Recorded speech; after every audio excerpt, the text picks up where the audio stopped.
여러분 반갑습니다. 전 경찰 면접관 이노경입니다. 지난 시간에 이어가지고 이번 시간에도 범죄 피해자의 인권보호대책 관련 법률 2 한번 살펴보도록 하겠습니다. 이번 시간에는 성폭력 관련법하고 가정폭력 관련법을 중심으로 한번 살펴보겠습니다. 자, 성폭력방지법상 피해자 보호제도를 한번 정리해보면 요약하면 이렇습니다. 성폭력방지법입니다. 성폭력방지법이 있고 성폭력처벌법이 있습니다. 자, 이 방지법은 자, 피해자에 대한 어떤 취약 지원, 취업 지원 이런 것들이 있고, 그 다음에 피해자에 대한 어떤 무료 법률 상담, 지원 이런 제도가 또 있습니다. 그 다음에 불법 촬영물을 어떤 피해자가 성폭력 관련 어떤 성착취물 같은 게 인터넷 공간에 돌아다닐 때 그런 불법 촬영물을 삭제해 줄 것을 지원해주는 그런 제도도 이렇게 규정하고 있습니다. 그 다음에 성폭력 상담소 운영, 그 다음에 보호시설 운영, 통합지원센터 운영 이런 기준도 들어있습니다. 그 다음에 마지막으로는 성폭력 전담 의료기관을 지정하고 거기에 따른 의료비를 지원하는 제도도 성폭력방지법에 들어 있습니다. 성폭력 방지 및 피해자 보호에 관한 법률의 약칭이라고 얘기를 했죠. 크게 한 5가지 정도 됩니다. 나중에 한목에 비교 정리 한번 해드리겠습니다. 관련 조문을 한번 살펴보면 7조에 보면 피해자 등에 대한 취약 및 취업 지원이죠. 피해자나 피해자의 구성원이 학생인데 주소지 이외의 지역에서 취약할 때, 예를 들면 재입학, 전학, 편입학 이런 것을 적극적으로 도와주는 제도. 이것도 필요하겠죠, 피해자를 위해서. 그 다음에 피해자에 대한 어떤 다양한 법률 상담, 소송 대리, 거기에 대한 비용에 대한 어떤 국가 부담, 국가에서 이제 법률 비용을 지원해 주는 거죠. 그 다음에 불법 촬영물로 인한 피해자에 대한 지원 7조의 3에 나와 있습니다. 사실 이게 이 삭제가 빨리 돼야 되는데, 이게 내가 어떤 본인이 아닌 게 성착취물을 제작에 대해서 막 돌아다니는데 이게 삭제가 안 되고 있으면 제2, 제3, 제4의 피해가 계속적으로 발생하고 그로 인한 트라우마가 상당하겠죠. 그래서 이런 삭제가 빨리 되도록 국가에서 해야 되는 거죠. 그 다음에 국가나 자치단체가 성폭력 상담소를 설치해서 운영을 할 수 있는데 실제로 많이 운영을 하고 있습니다. 이런 상담소에 대해서는 국가나 자치단체에서 여러 가지 다양한 방법으로 예산 보조를 해주고 있습니다. 그 다음에 국가나 자치단체는 성폭력 피해자 보호시설을 설치해서 운영을 할 수 있고, 사실 성폭력 피해를 입으면은 사실은 자기 집에 들어가는 것이 굉장히 힘들 수도 있겠죠. 그래서 일정한 어떤 시설을 만들어서 거기서 일정 기간 머물 수 있도록 도와주는 거죠. 그 다음에 피해자를 위한 통합지원센터를 운영하는데, 예를 들면 부산에는 해바라기센터, 원스톱 지원센터 이런 게 있겠죠. 전국에 이제 해바라기센터나 원스톱 지원센터가 시도 단위로는 거의 다 있습니다. 이게 성폭력 피해자 통합지원센터라고 보시면 되겠습니다. 그럼 이런 센터들은 성폭력 피해 상담도 해주고, 치료도 해주고, 법률 상담도 해주고, 법률 지원도 해주고, 그 다음에 수사도 지원해주고, 피해 구제도 해주고, 이런 놈을 한 곳에서 다 해주는 거예요. 그러니까 이런 데 가면은 예를 들면 성폭력 피해자들이 굉장히 마음 놓고 상담도 하고 치료도 받고, 그 다음 상담과 치료가 된 다음에 수사가 이루어져야 되겠죠. 그 다음에 그에 따른 피해 구제도 같이 된다면 가장 이상적일 겁니다. 이런 통합지원센터를 운영하는 것도 바로 성폭력 방지법에 규정이 되어 있다. 공식 명칭은 성폭력 피해자 통합지원센터라고 볼 수 있겠습니다. 그러니까 예를 들면 우리 경남청에 기출문제 나온 적 있었죠. 성폭력 피해자가 굉장히 나이가 어린데 그 어린애에 대해서 경찰관이 피해 당시의 상황에 대해서 진술을 받으려니까 그 어머니가 2차 피해를 우려해서 진술을 방해할 때 당신은 어떻게 그 부모를 설득할 것인가, 그 엄마를 설득할 것인가, 이런 게 질문이 나온 적이 있었죠. 굉장히 난해한 질문이었습니다. 경남청은 질문을 상당히 면접관이 만드는 것이 아니고 교육계 직원이 그 당시에 있었던 사건을 중심으로 해가지고 질문을 굉장히 만들어주는 경향이 강해요. 그래서 다른 청보다 경남청의 면접의 질문이 상당히 난이도가 높습니다. 아까 말씀드린 그런 질문도 굉장히 준비하지 않으면 답변하기 어려운 게 되겠죠. 그런 경우에 예를 들면 하나의 방법으로 예를 들어 해바라기센터, 원스톱 지원센터 제도가 있는데 이런 제도의 장점은 무엇이고 얘기하면 상담 치료가 먼저 이루어지고 그 이루어진 다음에 그다음에 어떤 수사가 이루어진다. 그다음 피해 구조도 받을 수 있다. 그다음에 변호사의 도움도 받을 수 있다. 이런 걸 설명해 준다면은 그 부모의 마음을 여는데 굉장히 도움이 될 수 있을 것입니다. 그다음 27조에는 성폭력 전담 의료기관을 지정하죠. 국공립병원, 보건소 또는 민간 의료시설을 지정해 운영할 수 있고, 그 다음에 28조에는 이런 비용, 의료 비용에 대해서 전부나 일부를 지원할 수 있는 제도도 규정되어 있다. 대한민국은 정말 다양한 성폭력 피해자에 대해서 다양한 지원을 마련하고 있는 것 같습니다. 다음은 성폭력 처벌법상 피해자의 권리입니다. 이거는 성폭력 범죄의 처벌에 관한 특례법의 준말이죠. 이거는 처벌에 중점을 뒀는데 여기도 역시 피해자의 어떤 권리, 피해자 보호를 위한 규정들을 다양하게 두고 있다는 거죠. 무려 12가지 정도를 두고 있습니다. 굉장히 많죠. 고소에 대한 제한을 예외, 고소에 대한 특례 객조, 그 다음에 신변 안전조치 신청, 범죄 신고에 대해서 보호자인을 둔 제도, 피해자 인적사항 등을 기재하지 않는 어떤 신청권, 피해자의 신원과 사생활의 비밀을 절대 누설해서는 안 된다는 어떤 금지 규정, 그 다음 피해자 전담 조사제, 변호인 선임권, 그 다음에 재판의 어떤 비공개, 그 다음에 증인 지원 시설, 피해자가 증인으로 나갔을 경우에 차폐 시설, 중개 시설 같은 걸 설치하는 게 되겠죠. 그 다음에 신뢰 관계자의 동석 제도, 진술 조력인 제도를 두는 거죠. 진술 조력인은 수사 과정에 둘 수 있고 재판 과정에 둘 수 있습니다. 진술 조력인은 진술하는 것을 좀 도와주는, 진술이 굉장히 어려울 수도 있겠죠. 성폭력 피해자가 진술에 굉장히 어려움을 토할 경우도 있기 때문에 이러한 진술을 좀 더 구체적으로 좀 제대로 설명할 수 있는 진술 조력인 제도를 두고 있는데, 이 진술 조력인을 참여시켜주기 위해서 신청할 수 있는 권리, 이것도 피해자의 권리죠. 피해자가 특히 외부인이거나 나이가 어리거나 충격을 많이 받을 경우는 제대로 수사 과정 재판 과정에서 진술을 하지 못할 경우도 많이 있을 수 있기 때문입니다. 그 다음 비대등 중개장치에 대한 증인신문, 그 다음에 증거보전 청구 요청권, 이런 제도를 두고 있는데 세부적인 조문을 한번 살펴보겠습니다. 자, 일단 성폭력 범죄에서는 자기나 배우자의 직계 존속은 원래 고소할 수 없지만 이 처벌법에는 직계 존속을 고소할 수 있다고 되어 있죠. 직계 존속에 의한 어떤 성범죄가 많이 이루어지고 있기 때문에 예외를 두고 있습니다. 그 다음에 22조에는 특정 강력범죄 처벌에 관한 특례법 7조, 8조, 9조, 12조, 13조가 준용되는데 특히 7조, 증인에 대한 신변 안전 조치 규정이 중요하다고 볼 수 있습니다. 예를 들면 피해자를 증인으로 증언대에 세울 경우에는 증인에 대한 신변에 위협을 할 수 있기 때문에 신변 안전 조치를 경찰서장에 요청할 수 있고 신변 안전 조치를 해줘야 된다는 뜻이 되겠습니다. 그 다음에 23조 피해자 신고에 등에 대한 어떤 보호 조치인데 법원이나 수사기관이 피해자 등을 증인으로 신문하거나 조사할 때는 특정 범죄 신고자 보호법 5조, 6조, 7조, 13조 규정을 준용한다고 되어 있습니다.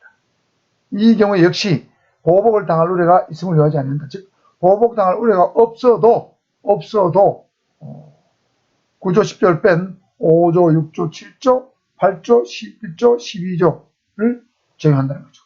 자, 5조, 6조, 7조, 13조가 뭔가 한번 살펴보겠습니다. 자, 특정 범죄 신고자 보호법이죠. 자, 5조는 불이익처우 금지입니다.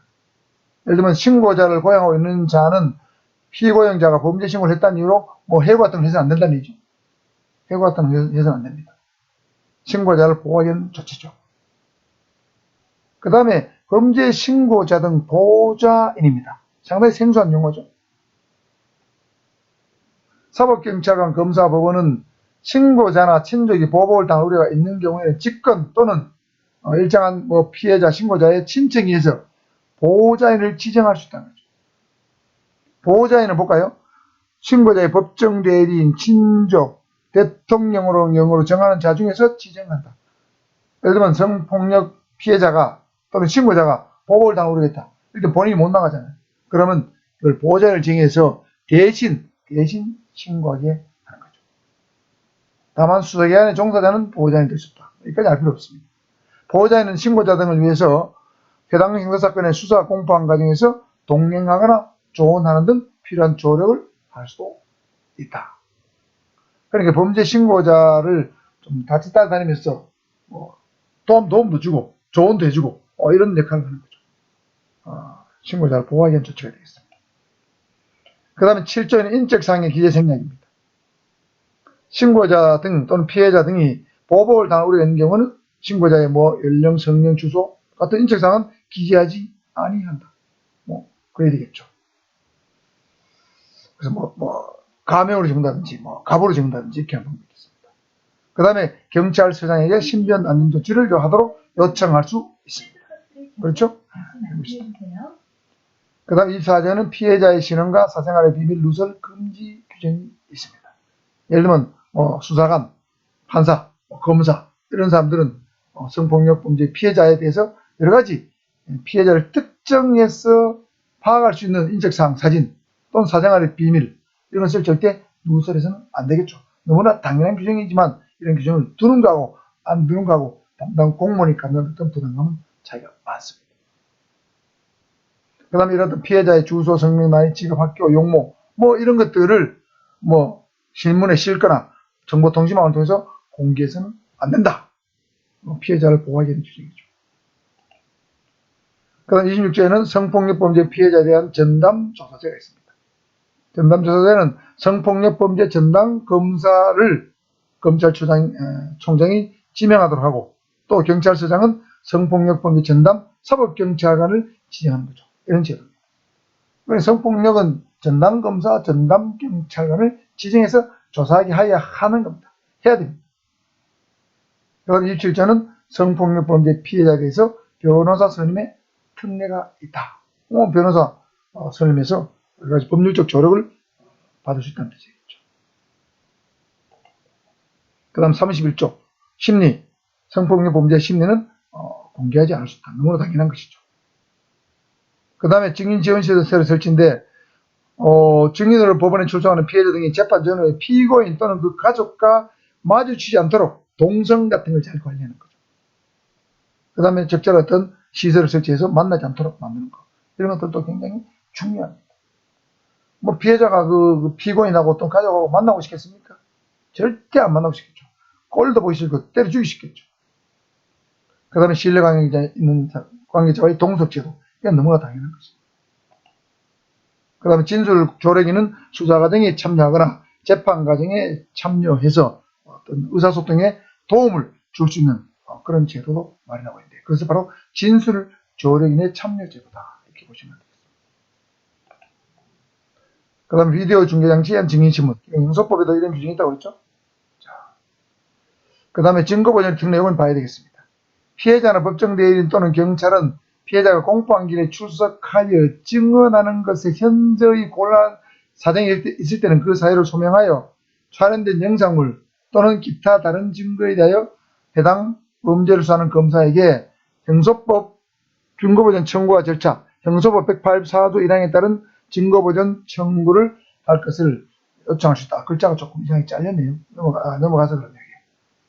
그러니까 쉽게 말하면 피해자가 공포한 길에 출석해서 증언하는 것이 굉장히 어렵다. 이럴 때는 미리 증거보전 청구를 검사에게 요청할 수 있다는 뜻입니다. 자, 이게 법정에 직접 출석하는 부담을 줄여주는 제도라고 볼 수 있겠죠. 자, 이렇게 해서 이제 성폭력방지법, 성폭력처벌법상의 피해자 보호제도 또 피해자 권리가는 내용을 한번 쫙 살펴봤습니다.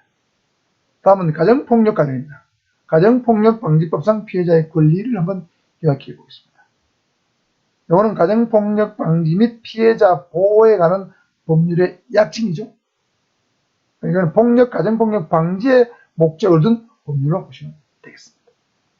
역시 피해 아동의 취약을 지원한다. 가정폭력을 당한 피해 아동. 그 다음에 긴급신고 전화를 설치한다. 상담소를 설치한다. 보호시설을 설치한다. 이런 것들은 다 성폭력 방지법하고 거의 흡사하죠. 그 다음에 특이한 거, 임대주택에 우선 입주하면 가정폭력 당한 사람 집에 들어갈 수가 없잖아요. 그러니까 보호시설도 필요하지만 혹시 이 보호시설을 장기간 둘 수 없으니까 임대주택에 우선 입주권을 부여하는 제도도 만들어두고 있습니다. 독특하죠. 그 다음에 조사할 때는 피해자와 가해자를 분리해서 조사한다. 뭐 이런 건 딱 필요하고, 그 다음에 가정폭력 피해자에 대한 상담, 적극적인 치료 프로그램을 제공한다. 이런 건 너무나 당연한 건데, 독특한 것은 긴급전화센터, 그 다음에 임대주택 우선 입주권 부여, 이런 것들은 좀 독특한 제도가 되겠습니다. 관련 조문을 살펴보면 사조의 사회 아동의 취약 지원이 있고, 그 다음에 긴급전화를 센터를 설치하는 거죠. 여가부 장관 또는 시도의사가 설치하는 겁니다. 그 다음에 가정폭력 상담소, 자치단체별로 많이 있습니다. 역시 정부 예산 지원을 받거나 자치단체 예산 지원을 받고 있습니다. 그 다음에 가정폭력 피해자 보호시설을 설치한다. 잘 알고 있는 내용이고, 임대주택 우선 입주권 부여는 8조 5에 나와 있고, 구조의 사회는 사법경찰관 현장을 출동을 반드시 해야 되고, 그 다음에 조사할 때는 피해자, 신고자, 목격자 등이 자유롭게 진술할 수 있도록 가정폭력 행위자, 즉 가해자로부터 분리된 곳에서 조사해야 된다. 당연한 거죠. 근데 가해자가 있는 곳에서 조사한다. 이건 별로 좋지 않습니다. 조사하는 등 필요한 조치를 하여야 한다 했잖아요. 분리조사 의무입니다. 그 다음에 피해자 본인, 가족에 대해서 여러 가지 요청하면은 적극적인 어떤 보건 상담 지도, 그 다음에 신체 정신 피해에 대한 치료, 이런 것들이 예를 들면 상담 프로그램, 치료 프로그램을 제공하는 거죠. 상담, 지도, 치료, 이런 것들이 우리 이루어져야 되겠죠. 이런 것들이 이제 가정폭력 방지법에 나오는 피해자의 권리에 관한 내용이고, 가정폭력 처벌법에 나오는 권리를 보면, 이 가정폭력 처벌법은 가정폭력 범죄 처벌에 관한 특례법의 준말이죠. 요거는 주로 이제 사법경찰관 또는 지구대 경찰관들이 가정폭력 신고를 받고 나가면 해야 될 조치를 중심으로 요 부분, 앞부분은 그런 것들이 많고, 뒷부분은 법원의 판사가 하는 내용도 좀 들어있습니다. 요 응급조치, 임시조치, 긴급임시조치, 이런 것들은 실제로 경찰 실무 면접에서 많이 나오는 내용들이죠. 가정폭력 신고를 받고 나갔을 때 경찰관이 해야 될 응급조치에 대해서 설명해봐라. 긴급임시조치는 어떤 것이 있는지 설명해봐라. 이런 것들이 질문에 많이 나오죠. 이건 피해자 보호에 관계된 내용이지만 요 항목만 별도로 가정폭력 신고 접수 관련해서 자주 나오는 질문이다. 하는 것도 알아두시길 바랍니다. 자, 그래서 가해자는 응급조치, 고소에 관한 특례, 이건 역시 마찬가지로 자기나 배우자의 직계 존속도 고소할 수 있다는 뜻이 되겠고, 임시조치 청구, 긴급임시조치, 임시조치. 이건 다 일괄적으로 1년의 절차로 이어져 있는 것들입니다. 그 다음에 심리 비공개, 피해자가 법정에 나서 진술할 수 있는 권리. 그 다음에 피해자 보호명령제도, 판사의 권한입니다. 그 다음에 피해자에 대한 배상명령 신청 제도. 이런 것들이 나오는데, 한번 세부적인 조문을 한번 살펴볼까요? 자, 응급조치는 신고를 받은 사법경찰관은 즉시 현장에 나가서 4가지 조치를 해야 됩니다. 첫째, 가해자, 피해자, 첫째, 폭력을 제재해야 되겠죠. 두 번째는 가해자, 피해자를 분리하는 것이고, 그 다음에 필요하면 수사를 하는 겁니다. 그 다음에 피해자를 가정폭력 관련 상담소에 인도를 하거나 보호시설을 인도하는데, 이때는 피해자가 동의할 때만 할 수 있습니다. 상담소 보호시설은 동의할 때만 가능하고, 그 다음에 치료가 많이 필요하다, 긴급치료 필요하다 할 때는 병원으로 데려가야 됩니다. 그 다음에 폭력행위가 재발할 때는 임시조치를 신청할 수 있음을 통보해야 된다. 자, 임시조치는 뒤에 나옵니다. 임시조치 신청권이 있다는 것을 알려주는 거죠. 경찰관이 피해자한테 알려주는 거. 자, 그래서 여기 범죄 수사가 나오는데, 이 가정폭력 사건에 대해서 경찰관이 어느 정도 폭력이면 범죄 수사에 착수해야 되는가, 이건 나중에 다른 항목에서 살펴보도록 하겠습니다. 자, 이 4가지 조치, 이게 바로 응급조치입니다. 폭력행 제지, 가피해자 분리, 보호시설 상담소 인도, 병원 인도, 임조치 신청권이 있음을 알려주는 것, 이런 것들이 응급조치입니다. 고소에 관한 특례는 생략했습니다. 또 요 특이한 것은 자기나 배우자 직계 종족도 고소할 수 있지만 피해자의 친족도 고소할 수 있다. 왜? 피해자가 나이 거리거나 뭐 부모 자식 간의 특별한 관계 때문에 고소하기 어려운 어떤 입장이 있겠죠. 그래서 친족이 가정폭력 당한 사실을 알았을 경우는 대신 고소할 수 있는 이런 제도도 고소에 관한 특례가 되겠습니다. 그 다음에 가정폭력범죄가 재발될 우려가 있을 경우에는 검사가 직권으로 또는 경찰관 신청에 의해서 1, 2, 3호의 임조치를 청구할 수 있다. 자, 29조 1항이 1, 2, 3호인데, 자, 임조치죠. 자, 요게 1호, 2호, 3호요. 여러분 잘 아는 겁니다. 1호 조치는 주거 방식으로부터 퇴거, 시키는 거예요. 이 집에서 나가라, 이 방에서 나가라. 1호 조치입니다. 2호 조치는 피해자의 주거나 직장, 주거든 직장이든 백미전의 접근 금지 할 수 있습니다. 그 다음에 3호 조치는 전기통신 접근 금지입니다. 쉽게 말해 일반 전화, 휴대폰 일체 피해자한테 하지 마라. 이게 1호, 2호, 3호 조치예요.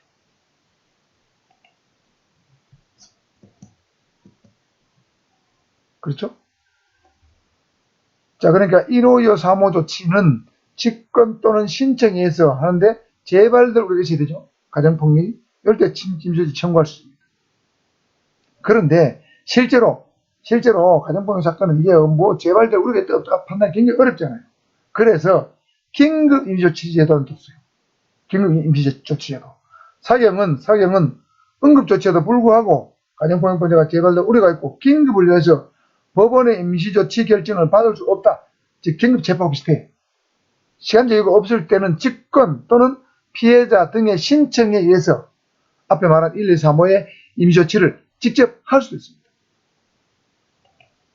자, 주거방식으로부터 퇴거, 백미터의 접근금지, 전화금지. 이게 임시조치입니다. 세 가지 임시조치죠. 그러니까 사법경찰관이 가정폭력 신고를 받고 나왔을 때 할 수 있는 조치는 제일 먼저 응급조치 4가지.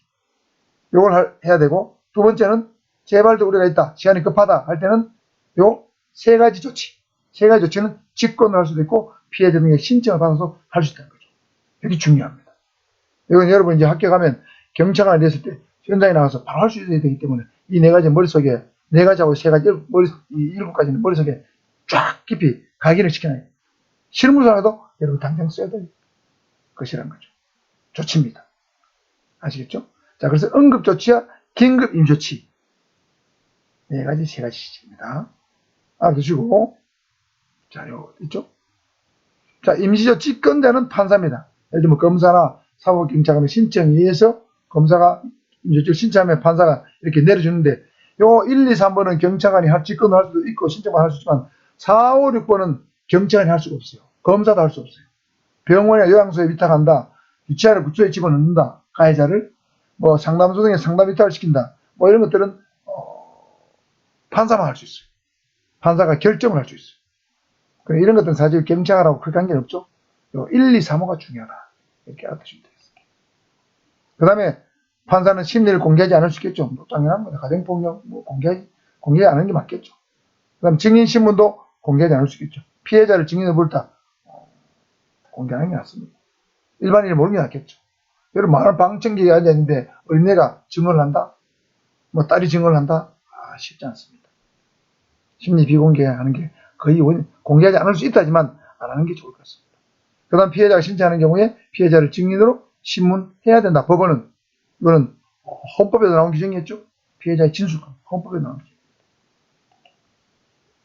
그 다음에 55조 2번 피해자 보호명령이라고요. 판사는 피해자 보호를 위해서 필요하다고 인정하는 때는 피해자 등의 청구에 따라서 가정폭력 행위자에게 다음 어느 하나에 해당하는 피해자 보호명령을 할 수 있다. 요거 1, 2, 3호가 똑같잖아요. 주거방식 퇴거, 백미터의 접근금지, 전화금지 4번째 하나 더 있어요. 이 피해자 보호명령에는 친권행사 제한 명령도 할 수 있다. 근데 결정을 하죠. 판결은 아니잖아요.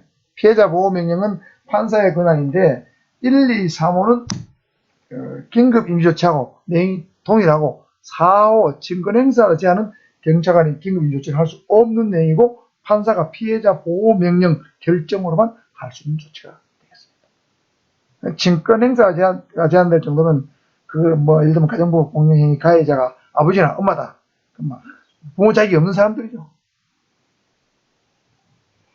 그 다음에 56조는 배상 신청입니다. 피해자는 가정보호 사건이 계속된 1심 법원에 배상 명령을 신청할 수 있다. 이제 소송 촉진대에 관한 법이 있는 배상 명령이죠. 이런 제도들을 다양하게 두고 있습니다. 이상으로 이제 성폭력 방지법, 성폭력 처벌법, 가정폭력 방지법, 가정폭력 처벌법에 나오는 다양한 피해자의 어떤 보호제도, 피해자 권리에 대해서 전반적으로 한번 살펴봤습니다. 이번 영상은 두 번째 영상인데 여기서 마치고